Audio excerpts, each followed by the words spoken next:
ನಮಸ್ಕಾರ ವೀಕ್ಷಕರೇ, ಸುಸ್ವಾಗತ ನಮ್ಮ ಚಾನೆಲ್ಗೆ.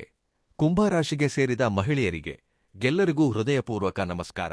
ಈ ದಿನ ನಾನು ನಿಮಗೆ ಹೇಳಲಿರುವ ವಿಷಯ ನಿಮ್ಮ ಜೀವನದಲ್ಲಿ, ನಿಮ್ಮ ಮನೆಯಲ್ಲಿ, ನಿಮ್ಮ ಆಲೋಚನಾ ವಿಧಾನದಲ್ಲಿ ಒಂದು ದೊಡ್ಡ ಬದಲಾವಣೆಯನ್ನು ತರಲಿದೆ. ನೀವು ಕನಸಿನಲ್ಲೂ ಊಹಿಸದ ಒಂದು ಆಘಾತಕಾರಿ ಅದೃಷ್ಟ, ಒಂದು ಅದ್ಭುತವಾದ ಅವಕಾಶ ನಿಮ್ಮ ಹೊಸ್ತಿಲು ದಾಟಿ ನಿಮ್ಮ ಮನೆಗೆ ಬರಲಿದೆ. ಹೌದು, ನೀವು ಕೇಳಿದ್ದು ಅಕ್ಷರಶಃ ನಿಜ. ಆದರೆ ಇಲ್ಲಿ ನೀವು ತಿಳಿದುಕೊಳ್ಳಬೇಕಾದ ಒಂದು ಅತಿ ಮುಖ್ಯವಾದ ರಹಸ್ಯ ಅಡಗಿದೆ. ಈ ಅದೃಷ್ಟ ನೇರವಾಗಿ ನಿಮ್ಮ ಕೈಗಳ ಮೂಲಕ ಬರುತ್ತಿಲ್ಲ.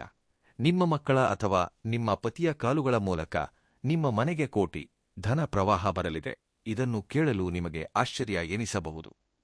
ಬಹುಶಃ ನಂಬಲು ಸಾಧ್ಯವಿಲ್ಲ ಎಂದು ಅನಿಸಬಹುದು. ಆದರೆ ಇದು ಸಂಪೂರ್ಣವಾಗಿ ಜ್ಯೋತಿಷ್ಯ ನಂಬಿಕೆಗಳ ಪ್ರಕಾರ, ಗ್ರಹಗಳ ಅನುಕೂಲತೆಯ ಪ್ರಕಾರ ಶೀಘ್ರದಲ್ಲೇ ನಡೆಯಲಿರುವ ಒಂದು ಸತ್ಯ. ಆದರೆ ಇಷ್ಟೊಂದು ಮಹಾದೃಷ್ಟ ನಿಮ್ಮ ಮನೆಗೆ ಕಾಲಿಡುತ್ತಿರುವ ಸಮಯದಲ್ಲಿ ನೀವು ಒಂದು ಸಣ್ಣ ತಪ್ಪು ಮಾಡಿದರೆ, ಆ ಒಂದು ಬಣ್ಣದ ವಸ್ತುವನ್ನು ನೀವು ತಪ್ಪಾಗಿ ಮುಟ್ಟಿದರೆ ಅಥವಾ ಮನೆಯಲ್ಲಿ ಆ ಸಮಯದಲ್ಲಿ ಹಾಗೇ ಇಟ್ಟರೆ, ಬಂದ ಅದೃಷ್ಟವೆಲ್ಲವೂ ಕೈತಪ್ಪಿ ಹೋಗಿ ತೀವ್ರವಾದ ಆರ್ಥಿಕ ಸಂಕಷ್ಟಗಳನ್ನು ಎದುರಿಸಿ ಒಮ್ಮಿಂದೊಮ್ಮೆಗೆ ಬೀದಿಗೆ ಬೀಳುವ ಅಪಾಯವೂ ಇಲ್ಲದಿಲ್ಲ. ಆ ಅದೃಷ್ಟ ಹೇಗೆ ಬರುತ್ತದೆ? ನಿಮ್ಮ ಪತಿ ಅಥವಾ ಮಕ್ಕಳ ಕಾಲುಗಳ ಮೂಲಕ ಆ ಧನ ಪ್ರವಾಹ ಬರುವುದರ ಹಿಂದಿರುವ ಅಸಲಿ ರಹಸ್ಯವೇನು? ಅಸಲಿಗೆ ನೀವು ಮುಟ್ಟಬಾರದ ಆ ಒಂದು ಬಣ್ಣದ ವಸ್ತು ಯಾವುದು ಎಂಬುದನ್ನು ಈ ವಿಡಿಯೋದಲ್ಲಿ ನಾನು ನಿಮಗೆ ಎಳೆಯಾಗಿ ವಿವರವಾಗಿ ಹೇಳುತ್ತೇನೆ. ದಯವಿಟ್ಟು ಎಲ್ಲೂ ದಾಟಿಸದೆ ಮೊದಲಿನಿಂದ ಕೊನೆಯವರೆಗೆ ಬಹಳ ಶ್ರದ್ಧೆಯಿಂದ ಕೇಳಿ. ನಿಮ್ಮ ಜೀವನವನ್ನು, ನಿಮ್ಮ ಕುಟುಂಬದ ಭವಿಷ್ಯವನ್ನು ಬದಲಾಯಿಸುವ ಅತಿದೊಡ್ಡ ಅವಕಾಶ ಈ ವಿಡಿಯೋದಲ್ಲಿ ಇರಬಹುದು. ನೀವು ಕುಂಭರಾಶಿಯವರಾಗಿದ್ದರೆ ಈ ವಿಡಿಯೋವನ್ನು ಖಂಡಿತವಾಗಿ ಕೊನೆಯವರೆಗೆ ನೋಡಬೇಕಾದ ಜವಾಬ್ದಾರಿ ನಿಮಗಿದೆ. ಏಕೆಂದರೆ ಒಬ್ಬ ಗೃಹಿಣಿಯಾಗಿ ನಿಮ್ಮ ಕುಟುಂಬದ ಬಗ್ಗೆ ನಿಮಗಿರುವ ಕೊನೆಯಿಲ್ಲದ ಜವಾಬ್ದಾರಿಗಳು, ನಿಮ್ಮ ಪತಿಯ ಬೆಳವಣಿಗೆಯ ಬಗ್ಗೆ ನಿಮಗಿರುವ ಆಸೆ, ನಿಮ್ಮ ಮಕ್ಕಳ ಭವಿಷ್ಯದ ಬಗ್ಗೆ ನೀವು ಪಡುತ್ತಿರುವ ತಪನೆ ನನಗೆ ಗೊತ್ತು. ನಿಮ್ಮ ಮನೆಯಲ್ಲಿ ಮಕ್ಕಳು ಅಥವಾ ಪತಿ ಇರುವವರಾಗಿದ್ದರೆ ಈ ವಿಷಯ ನಿಮಗೆ ಇನ್ನಷ್ಟು ಮುಖ್ಯವಾದದ್ದು. ಎಷ್ಟೋ ವರ್ಷಗಳಿಂದ ನೀವು ಪಡುತ್ತಿರುವ ಕಷ್ಟಗಳಿಗೆ ನೀವು ಯಾರಿಗೂ ಹೇಳಿಕೊಳ್ಳಲಾಗದೆ ಒಂಟಿಯಾಗಿ ಸುರಿಸಿದ ಕಣ್ಣೀರಿಗೆ ಈಗ ಕಾಲ ಒಂದು ಅದ್ಭುತವಾದ ಉತ್ತರವನ್ನು ನೀಡಲಿದೆ. ವಿಡಿಯೋದ ಅಸಲಿ ವಿಷಯಗಳಿಗೆ ಹೋಗುವ ಮೊದಲು ನಿಮಗೆ ಇಷ್ಟವಾದ ದೇವರನ್ನು ನೆನೆಸಿಕೊಂಡು ಕಾಮೆಂಟ್ಸ್ನಲ್ಲಿ ಓಂ ನಮಃಶಿವಾಯ ಎಂದಾಗಲಿ ಅಥವಾ ಓಂ ಶ್ರೀಂ ಮಹಾಲಕ್ಷ್ಮೈ ನಮ ಎಂದಾಗಲಿ ಭಕ್ತಿಯಿಂದ ಬರೆಯಿರಿ.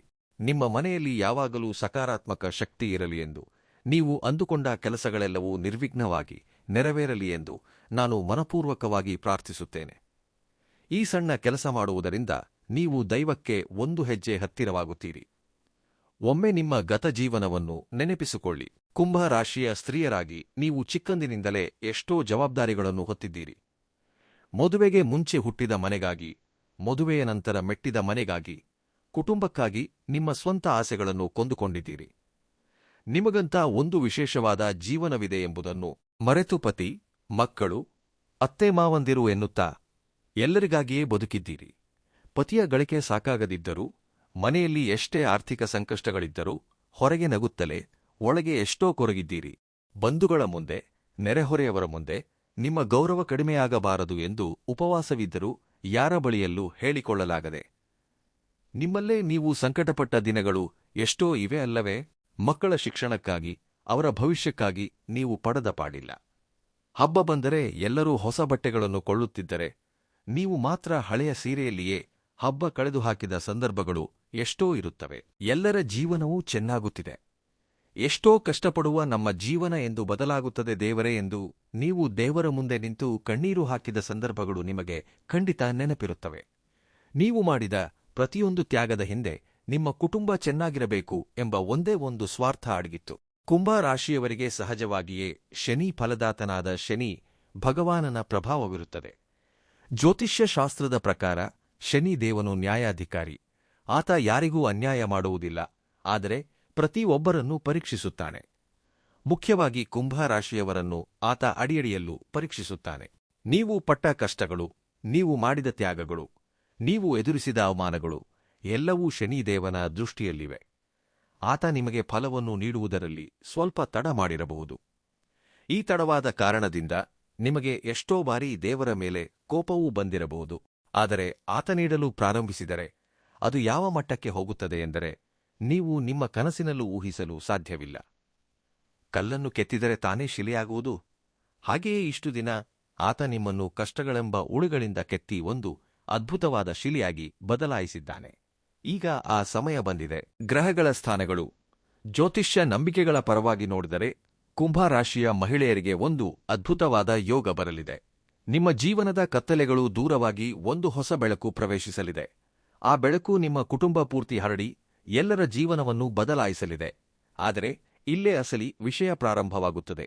ನಾನು ಮೇಲೆ ಹೇಳಿದಂತೆ ಈ ಅದೃಷ್ಟ ನೇರವಾಗಿ ನಿಮ್ಮ ಮೂಲಕ ಅಲ್ಲದೆ ನಿಮ್ಮ ಪತಿ ಅಥವಾ ಮಕ್ಕಳ ಮೂಲಕ ಬರಲಿದೆ.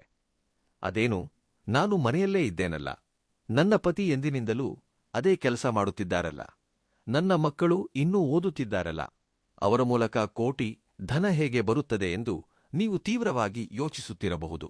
ಇಲ್ಲೇ ಅಸಲಿ ತಿರುವು ಇದೆ. ದಯವಿಟ್ಟು ಇದನ್ನು ಕೊನೆಯವರೆಗೆ ಕೇಳಿ, ಆಗಷ್ಟೇ ನಿಮಗೆ ಸ್ಪಷ್ಟವಾಗಿ ಅರ್ಥವಾಗುತ್ತದೆ. ಜ್ಯೋತಿಷ್ಯ ಶಾಸ್ತ್ರದಲ್ಲಿ ಕಾಲುಗಳ ಮೂಲಕ ಬರುವುದು ಎಂದರೆ ಅಕ್ಷರಶಃ ಅವರ ಕಾಲುಗಳಿಗೆ ಹಣ ಅಂಟಿಕೊಂಡು ನಡೆದುಕೊಂಡು ಬರುವುದು ಎಂದಲ್ಲ. ಇದರ ಹಿಂದೆ ಒಂದು ಬಹಳ ಆಳವಾದ ಸೂಕ್ಷ್ಮವಾದ ಅರ್ಥವಿದೆ. ನಿಮ್ಮ ಪತಿ ಪ್ರತಿದಿನ ಬೆಳಿಗ್ಗೆ ನಿಮ್ಮ ಕೈ ಅಡುಗೆ ತಿಂದು ನೀವು ನೀಡಿದ ಬುತ್ತಿ ಡಬ್ಬಿ ಹಿಡಿದು ಮನೆ ಹೊಸ್ತಿಲು ದಾಟಿ ತಮ್ಮ ಉದ್ಯೋಗಕ್ಕೋ ವ್ಯಾಪಾರಕ್ಕೋ ಹೋಗುತ್ತಿರುತ್ತಾರೆ. ಅವರು ಇಡುವ ಪ್ರತಿಯೊಂದು ಹೆಜ್ಜೆಯಲ್ಲಿ, ಅವರು ಮಾಡುವ ಪ್ರತಿಯೊಂದು ಪ್ರಯಾಣದಲ್ಲಿ ಈಗ ಅದೃಷ್ಟ ಒಲಿದು ಬರಲಿದೆ. ಇಷ್ಟು ದಿನ ಅವರು ಎಷ್ಟೇ ಕಷ್ಟಪಟ್ಟರೂ, ರಾತ್ರಿ ಹಗಲೆನ್ನದೆ ಕೆಲಸ ಮಾಡಿದರೂ ಸಿಗದ ಗುರುತಿಸುವಿಕೆ, ಅವರಿಗೆ ಸಿಗಬೇಕಾದ ಬಡ್ತಿ ಅಥವಾ ವ್ಯಾಪಾರದಲ್ಲಿ ಬರಬೇಕಾದ ಲಾಭಗಳು ಈಗ ಅವರು ಇಡುವ ಹೆಜ್ಜೆಗಳ ಮೂಲಕ ಮನೆಗೆ ತಲುಪುತ್ತವೆ.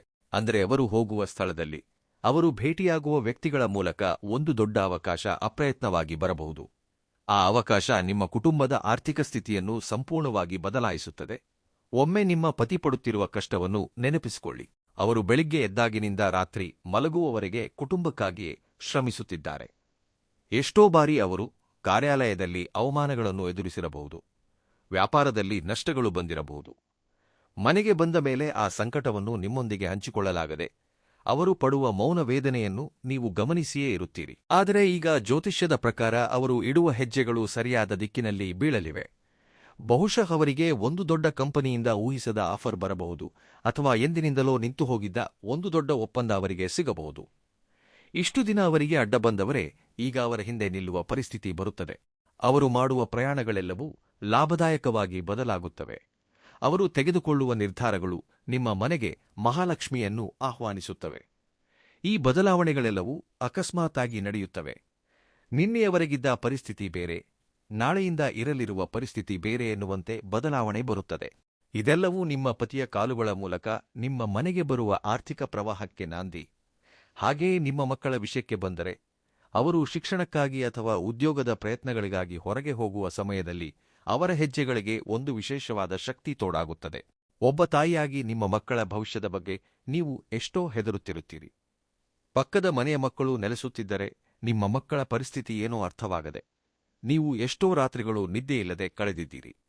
ಆದರೆ ಈಗ ನಿಮ್ಮ ಗ್ರಹಸ್ಥಿತಿಗಳು ಬದಲಾಗುತ್ತಿವೆ. ಅವರು ಸಂದರ್ಶನಕ್ಕೆ ಹೋದರೂ ಅಥವಾ ಯಾವುದಾದರೂ ಸ್ಪರ್ಧಾತ್ಮಕ ಪರೀಕ್ಷೆ ಬರೆದರೂ ಅದರಲ್ಲಿ ಅವರು ಅದ್ಭುತವಾದ ವಿಜಯ ಸಾಧಿಸಿ ನಿಮ್ಮ ಮನೆಗೆ ಒಂದು ದೊಡ್ಡ ಶುಭವಾರ್ತೆಯನ್ನು ತರುತ್ತಾರೆ.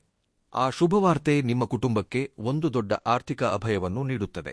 ಬಹುಶಃ ನಿಮ್ಮ ಮಕ್ಕಳು ಉನ್ನತ ಶಿಕ್ಷಣಕ್ಕಾಗಿ ಅಥವಾ ಉದ್ಯೋಗಕ್ಕಾಗಿ ವಿದೇಶಕ್ಕೆ ಹೋಗುವ ಅವಕಾಶ ಬರಬಹುದು.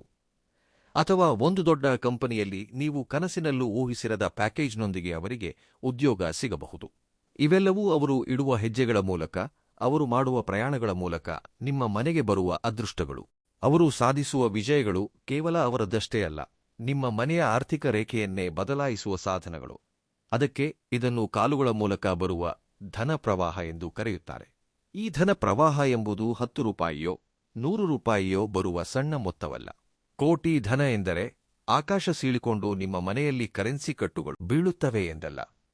ಅದರ ಅರ್ಥ ನಿಮ್ಮ ಆರ್ಥಿಕ ಮಟ್ಟ ಅನಿರೀಕ್ಷಿತವಾಗಿ ಏರುವುದು, ನಿಮ್ಮ ಹಳೆಯ ಸಾಲಗಳೆಲ್ಲವೂ ಸಂಪೂರ್ಣವಾಗಿ ತೀರಿಹೋಗಿ ನೀವು ಸ್ವತಂತ್ರವಾಗಿ ಉಸಿರಾಡುವ ಪರಿಸ್ಥಿತಿ ಬರುವುದು, ಬಾಡಿಗೆ ಮನೆಯಲ್ಲಿ ಪಡುತ್ತಿರುವ ಕಷ್ಟಗಳೆಲ್ಲವೂ ತೀರಿಹೋಗಿ ನಿಮಗಂತ ಒಂದು ಸ್ವಂತ ಮನೆ ಕೊಳ್ಳುವ ಮಟ್ಟಕ್ಕೆ ನೀವು ಬೆಳೆಯುವುದು, ಭವಿಷ್ಯದಲ್ಲಿ ನಿಮ್ಮ ಮಕ್ಕಳ ಮದುವೆಗಳಿಗಾಗಿ, ಅವರ ಶಿಕ್ಷಣಕ್ಕಾಗಿ ನೀವು ಯಾರ ಮುಂದೆಯೂ ಕೈ ಚಾಚುವ ಅಗತ್ಯವಿಲ್ಲದೆ ನಿಮಗಂತ ಒಂದು ಆಸ್ತಿಯನ್ನು ಮಾಡಿಕೊಳ್ಳುವ ಮಟ್ಟಕ್ಕೆ ನಿಮ್ಮನ್ನು ಕರೆದೊಯ್ಯುವುದು. ಇದನ್ನೇ ನಾವು ಕೋಟಿ ಧನ ಪ್ರವಾಹವಾಗಿ ಅಷ್ಟೈಶ್ವರ್ಯವಾಗಿ ಅರ್ಥೈಸಿಕೊಳ್ಳಬೇಕು. ಇದು ರಾತ್ರೋರಾತ್ರಿ ನಡೆಯುವ ಮಾಯೆಯಲ್ಲ. ನಿಮ್ಮ ಕುಟುಂಬದ ಸದಸ್ಯರ ಶ್ರಮಕ್ಕೆ ಅದೃಷ್ಟವೂ ಜೊತೆಯಾಗಿ ಬರುವ ಒಂದು ಶಾಶ್ವತವಾದ ಆರ್ಥಿಕ ಬೆಳವಣಿಗೆ. ಈ ಬೆಳವಣಿಗೆ ಎಂಬುದು ಒಮ್ಮೆ ಪ್ರಾರಂಭವಾದರೆ ಇನ್ನೂ ನಿಲ್ಲುವುದಿಲ್ಲ. ನಿಮ್ಮ ಕುಟುಂಬ ಸಮಾಜದಲ್ಲಿ ಒಂದು ಗೌರವಯುತವಾದ ಸ್ಥಾನಕ್ಕೆ ತಲುಪುತ್ತದೆ. ನಿಮ್ಮ ಬಗ್ಗೆ ಹಗುರವಾಗಿ ಮಾತನಾಡಿದವರೇ ನಿಮ್ಮ ಮನೆಗೆ ಬಂದು ನಿಮ್ಮ ಸಲಹೆಗಳನ್ನು ಕೇಳುವ ಮಟ್ಟಕ್ಕೆ ನೀವು ಬೆಳೆಯುತ್ತೀರಿ. ಆದರೆ ಇಂತಹ ಅದ್ಭುತವಾದ ಅವಕಾಶ ನಿಮ್ಮ ಮನೆ ಬಾಗಿಲಿಗೆ ಬರುತ್ತಿರುವ ಸಮಯದಲ್ಲೇ ನೀವು ಬಹಳ ಎಚ್ಚರಿಕೆಯಿಂದ ಇರಬೇಕು. ಏಕೆಂದರೆ ಅವಕಾಶ ಎಷ್ಟು ದೊಡ್ಡದೋ ನಮ್ಮ ಸುತ್ತಲೂ ಇರುವ ನಕಾರಾತ್ಮಕ ಶಕ್ತಿ ಅಥವಾ ದೃಷ್ಟಿ ಕೂಡ ಅಷ್ಟೇ ಅಪಾಯಕಾರಿಯಾಗಿ ಬದಲಾಗುತ್ತದೆ. ದೀಪ ಎಷ್ಟು ಪ್ರಕಾಶಮಾನವಾಗಿ ಬೆಳಗುತ್ತದೆಯೋ ಅದರ ಕೆಳಗೆ ಕತ್ತಲೆ ಕೂಡ ಅಷ್ಟೇ ಇರುತ್ತದೆ. ನಿಮ್ಮ ಕುಟುಂಬ ಅಭಿವೃದ್ಧಿ ಹೊಂದುತ್ತಿರುವಾಗ ತಾನಾಗಿಯೇ ನಿಮ್ಮ ಸುತ್ತಲೂ ಇರುವವರ ಕಣ್ಣುಗಳು ನಿಮ್ಮ ಮೇಲೆ ಬೀಳುತ್ತವೆ. ಇಲ್ಲೇ ಆ ಒಂದು ಬಣ್ಣದ ವಸ್ತುವಿನ ಪ್ರಸ್ತಾಪ ಬರುತ್ತದೆ. ಬಹಳಷ್ಟು ಜನರು ಈ ವಿಷಯವನ್ನು ಬಹಳ ಹಗುರವಾಗಿ ತೆಗೆದುಕೊಳ್ಳುತ್ತಾರೆ. ಯಾವುದೋ ಮೂಢನಂಬಿಕೆ ಎಂದು ತಳ್ಳಿಹಾಕುತ್ತಾರೆ. ಆದರೆ ಜ್ಯೋತಿಷ್ಯ ಶಾಸ್ತ್ರದಲ್ಲಿ ಬಣ್ಣಗಳಿಗೆ ಬಹಳ ಪ್ರಾಮುಖ್ಯತೆ ಇರುತ್ತದೆ. ಪ್ರತಿಯೊಂದು ಬಣ್ಣವೂ ಒಂದು ಗ್ರಹಕ್ಕೆ, ಒಂದು ವಿಶೇಷವಾದ ಶಕ್ತಿಗೆ ಸಂಕೇತವಾಗಿರುತ್ತದೆ.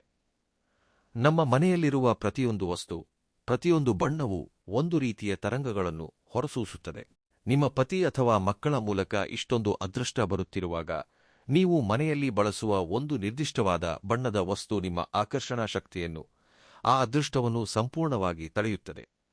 ಆ ಬಣ್ಣ ಒಂದು ಗೋಡೆಯಂತೆ ನಿಂತು ನಿಮ್ಮ ಮನೆಗೆ ಬರಲಿರುವ ಲಕ್ಷ್ಮೀದೇವಿಯನ್ನು ವಾಪಸ್ ಕಳುಹಿಸಿಬಿಡುತ್ತದೆ. ಇದು ನಿಮ್ಮ ಪತಿಗೆ ಸಂಬಂಧಿಸಿದುದೇ ಅಥವಾ ನಿಮ್ಮ ಮಕ್ಕಳಿಗೆ? ಅಸಲಿಗೆ ಆ ಬಣ್ಣ ಯಾವುದು? ಕೆಲವೇ ಕ್ಷಣಗಳಲ್ಲಿ ನಿಮಗೆ ಸ್ಪಷ್ಟವಾಗಿ ಹೇಳುತ್ತೇನೆ. ಅದಕ್ಕಿಂತ ಮುಂಚೆ ನೀವು ಒಂದು ವಿಷಯವನ್ನು ಅರ್ಥಮಾಡಿಕೊಳ್ಳಬೇಕು. ಕುಂಭ ರಾಶಿಯ ಸ್ತ್ರೀಯರಾಗಿ ನಿಮಗೆ ಸಹಜವಾಗಿಯೇ ಒಂದು ದೊಡ್ಡ ಆಕರ್ಷಣಾ ಶಕ್ತಿ ಇರುತ್ತದೆ. ನೀವು ಮನಸ್ಸು ಮಾಡಿದರೆ ನಿಮ್ಮ ಮನೆಯನ್ನು ವೈಕುಂಠದಂತೆ ಬದಲಾಯಿಸಬಲ್ಲಿರಿ.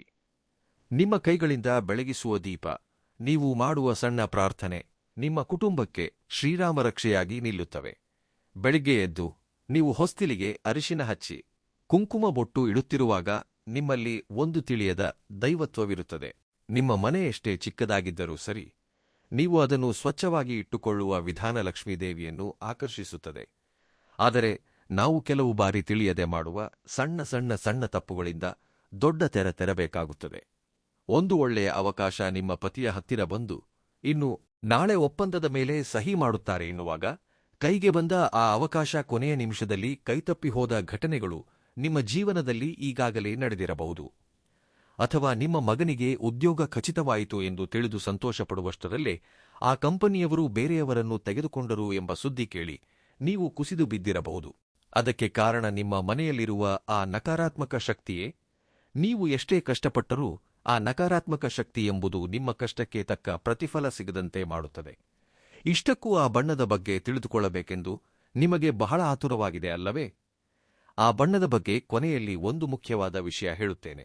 ಆದರೆ ಅದಕ್ಕೂ ಮುನ್ನ ಆ ಬಣ್ಣಕ್ಕೆ ಸಂಬಂಧಿಸಿದ ವಸ್ತುಗಳು ನಮ್ಮ ಮನೆಯಲ್ಲಿ ಹೇಗೆ ಇರುತ್ತವೋ, ಅವುಗಳನ್ನು ನಾವು ಹೇಗೆ ಬಳಸುತ್ತಿದ್ದೇವೋ ನೀವು ತಿಳಿದುಕೊಳ್ಳಬೇಕು. ಅದು ನೀವು ದಿನವೂ ಬಳಸುವ ಒಂದು ಸಣ್ಣ ಹಣದ ಕೈಚೀಲ ಇರಬಹುದು, ಅಥವಾ ನೀವು ಹೊರಗೆ ಹೋಗುವಾಗ ಧರಿಸುವ ಉಡುಪುಗಳು ಇರಬಹುದು, ನಿಮ್ಮ ಮನೆಯ ಅಲಂಕಾರಕ್ಕಾಗಿ ಬಳಸುವ ಒಂದು ವಸ್ತು ಇರಬಹುದು, ಅಥವಾ ನಿಮ್ಮ ಪತಿ ಪ್ರತಿದಿನ ತೆಗೆದುಕೊಂಡು ಹೋಗುವ ಕಾರ್ಯಾಲಯದ ಚೀಲ ಕೂಡ ಇರಬಹುದು.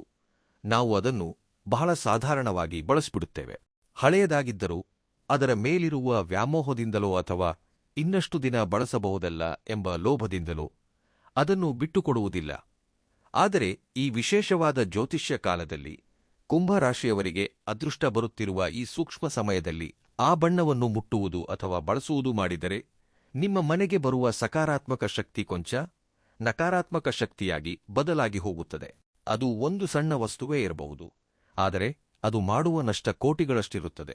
ಒಮ್ಮೆ ಯೋಚಿಸಿ, ಎಷ್ಟೋ ವರ್ಷಗಳಿಂದ ನೀವು ಎದುರು ನೋಡುತ್ತಿರುವ ಅವಕಾಶ, ನಿಮ್ಮ ಮಕ್ಕಳ ಭವಿಷ್ಯವನ್ನು ಬದಲಾಯಿಸುವ ಅವಕಾಶ, ನಿಮ್ಮ ಮನೆಯ ಹೊಸ್ತಿಲವರೆಗೆ ಬಂದು ಕೇವಲ ಒಂದು ಸಣ್ಣ ವಸ್ತುವಿನಿಂದ, ಒಂದು ಬಣ್ಣದಿಂದ ವಾಪಸ್ ಹೊರಟು ಹೋದರೆ ನಿಮಗೆ ತಡೆದುಕೊಳ್ಳಲು ಸಾಧ್ಯವೇ?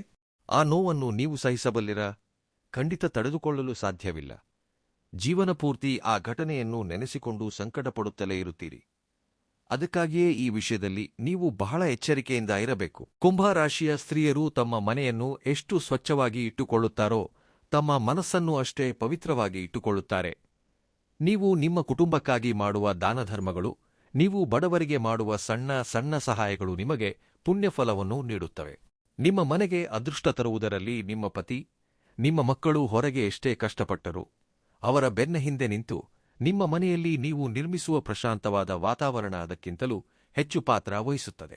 ನಿಮ್ಮ ಪತಿ ಸುಸ್ತಾಗಿ ಮನೆಗೆ ಬಂದಾಗ ನೀವು ನಗುತ್ತಾ ಮಾತನಾಡುವ ರೀತಿ, ನಿಮ್ಮ ಮಕ್ಕಳಿಗೆ ಪರೀಕ್ಷೆಯ ಸಮಯದಲ್ಲಿ ನೀವು ನೀಡುವ ಧೈರ್ಯ, ಇದೇ ಅಸಲಿ ಅದೃಷ್ಟದ ಮೂಲಗಳು. ಈ ಸಕಾರಾತ್ಮಕ ವಾತಾವರಣಕ್ಕೆ ಆ ನಕಾರಾತ್ಮಕ ಬಣ್ಣ ಯಾವುದೇ ಕಾರಣಕ್ಕೂ ಪ್ರವೇಶಿಸಬಾರದು. ಹಾಗಾದರೆ ಇಲ್ಲೇ ನೀವು ಗಮನಿಸಬೇಕಾದ ಇನ್ನೊಂದು ಮುಖ್ಯವಾದ ವಿಷಯವೇನೆಂದರೆ, ಈ ಅದೃಷ್ಟ ಬರುವುದು ಕೇವಲ ಹಣದ ರೂಪದಲ್ಲೇ ಇರುವುದಿಲ್ಲ. ಹಣ ಎಂಬುದು ಒಂದು ಭಾಗ ಮಾತ್ರ. ನಿಮ್ಮ ಕುಟುಂಬದಲ್ಲಿ ಇಷ್ಟು ದಿನಗಳಿಂದ ಇದ್ದ ಮನಸ್ತಾಪಗಳು, ಜಗಳಗಳು ಶಮನವಾಗುವುದು ಕೂಡ ಅತಿದೊಡ್ಡ ಅದೃಷ್ಟವೇ. ಅತ್ತೆ ಸೊಸೆಯಂದಿರ ನಡುವೆ ಬಾಂಧವ್ಯ ಹೆಚ್ಚುವುದು, ಗಂಡ ಹೆಂಡತಿಯ ನಡುವೆ ಅರ್ಥಮಾಡಿಕೊಳ್ಳುವ ಗುಣ ಹೆಚ್ಚುವುದು, ಬಂಧುಗಳೊಂದಿಗೆ ಇದ್ದ ಭಿನ್ನಾಭಿಪ್ರಾಯಗಳು ದೂರವಾಗುವುದು ಕೂಡ ಈ ಅದೃಷ್ಟದ ಭಾಗವೇ. ಏಕೆಂದರೆ ಲಕ್ಷ್ಮೀದೇವಿ ಎಲ್ಲಿ ಪ್ರಶಾಂತತೆ ಇರುತ್ತದೆಯೋ, ಎಲ್ಲಿ ಪ್ರೀತಿ ಇರುತ್ತದೆಯೋ ಅಲ್ಲೇ ನೆಲೆಸುತ್ತಾಳೆ.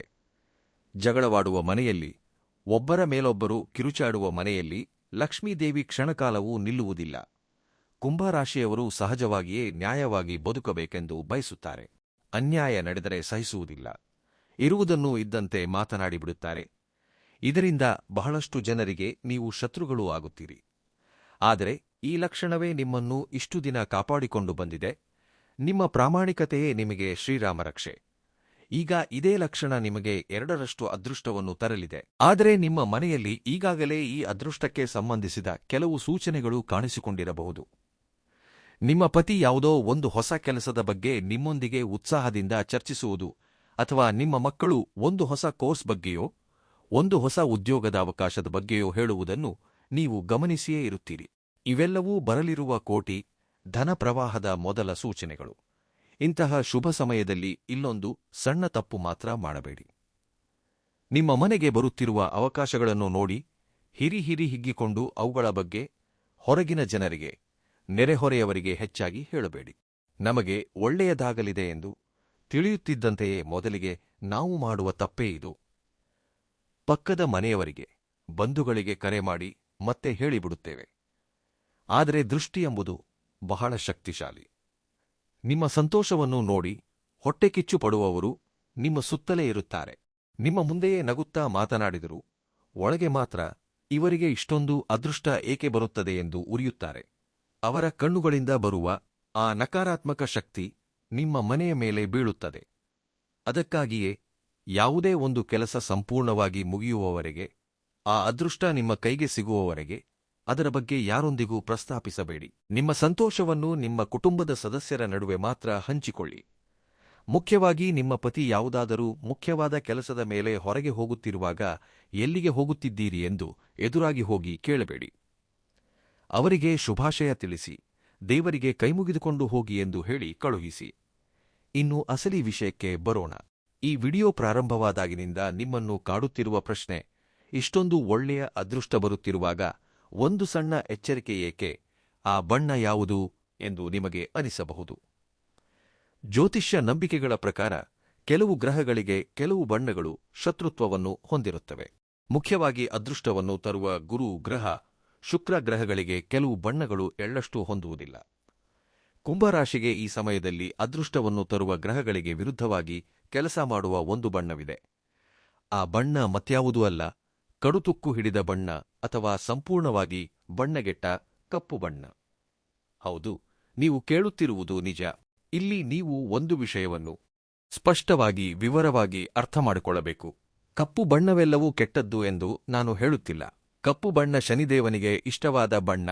ಅದು ರಕ್ಷಣೆಯನ್ನು ನೀಡುತ್ತದೆ. ಆದರೆ ಹಳೆಯದಾಗಿ ಬಣ್ಣಗೆಟ್ಟು ಕೊಳೆ ಹಿಡಿದು ಎಂದೋ ಬಳಸಿ ಪಕ್ಕಕ್ಕೆ ಎಸೆದ ಕಡು, ಕಪ್ಪು ಅಥವಾ ತುಕ್ಕು ಹಿಡಿದ ಕಂದು, ಕೆಂಪು ಬೆರೆತ ಬಣ್ಣದ ವಸ್ತುಗಳು ನಿಮ್ಮ ಮನೆಯಲ್ಲಿದ್ದರೆ ಅವುಗಳನ್ನು ಈ ಸಮಯದಲ್ಲಿ ಅಷ್ಟೇನೂ ಬಳಸಬಾರದು. ಆ ಬಣ್ಣದಲ್ಲಿ ಒಂದು ರೀತಿಯ ದರಿದ್ರ ಅಡಗಿರುತ್ತದೆ. ಅದು ಹರಿದು ಹೋದ ಹಳೆಯ ಬಟ್ಟೆಗಳು ಇರಬಹುದು, ಅಥವಾ ಎಂದೋ ಹಾಳಾಗಿ ಹೋದ ಹಳೆಯ ಚೀಲ ಇರಬಹುದು. ಪೂಜಾ ಕೊಠಡಿಯಲ್ಲಿ ಬಳಸಿ ಪಕ್ಕಕ್ಕೆ ಇಟ್ಟ ಹಳೆಯ ವಸ್ತುಗಳು ಇರಬಹುದು. ತುಕ್ಕು ಹಿಡಿದ ಕಬ್ಬಿಣದ ಸಾಮಗ್ರಿಗಳು ಇರಬಹುದು. ಮುಖ್ಯವಾಗಿ ನಿಮ್ಮ ಪತಿ ಅಥವಾ ಮಕ್ಕಳು ಯಾವುದಾದರೂ ಮುಖ್ಯವಾದ ಕೆಲಸದ ಮೇಲೆ, ಸಂದರ್ಶನದ ಮೇಲೆ ಅಥವಾ ವ್ಯಾಪಾರ ಒಪ್ಪಂದದ ಮೇಲೆ ಹೊರಗೆ ಹೋಗುವಾಗ ಇಂತಹ ಬಣ್ಣಗೆಟ್ಟ ಹಳೆಯದಾದ ಕಡು ಕಪ್ಪು ಅಥವಾ ತುಕ್ಕು ಬಣ್ಣದ ವಸ್ತುಗಳನ್ನು ಎಂದಿಗೂ ಮುಟ್ಟಬಾರದು, ಬಳಸಬಾರದು. ನಿಮ್ಮ ಪತಿ ಹೋಗುವಾಗ ಅವರ ಹಣದ ಕೈಚೀಲ ಹಳೆಯದಾಗಿ ಬಣ್ಣ ಮಾಯವಾಗಿದ್ದರೆ ಅದನ್ನು ತಕ್ಷಣ ಬದಲಾಯಿಸಿ. ನಿಮ್ಮ ಮಕ್ಕಳು ತೆಗೆದುಕೊಂಡು ಹೋಗುವ ಚೀಲ ಹರಿದು ಬಣ್ಣಗೆಟ್ಟಿದ್ದರೆ ಅದನ್ನು ಬಳಸಲು ಬಿಡಬೇಡಿ. ಏಕೆಂದರೆ ಆ ಮಾಸಿದ ಬಣ್ಣ ಎಂಬುದು ಸ್ಥಗಿತತೆಗೆ, ವೈಫಲ್ಯಕ್ಕೆ, ದಾರಿದ್ರ್ಯಕ್ಕೆ ಸೂಚಕ. ಅದು ರಾಹುಕೇತುಗಳ ನಕಾರಾತ್ಮಕ ಶಕ್ತಿಯನ್ನು ಆಕರ್ಷಿಸುತ್ತದೆ. ಅವರು ಹೋಗುವ ಒಳ್ಳೆಯ ಕೆಲಸಕ್ಕೆ ಆ ನಕಾರಾತ್ಮಕ ಶಕ್ತಿ ತಡೆಗೋಡೆಯಾಗುತ್ತದೆ. ಅದಕ್ಕೆ ಆ ವಸ್ತುವನ್ನು ಮುಟ್ಟಿದರೆ ಬೀದಿಗೆ ಬೀಳುತ್ತೀರಿ ಎಂದು ಹಿರಿಯರು ಎಚ್ಚರಿಸುತ್ತಿರುತ್ತಾರೆ.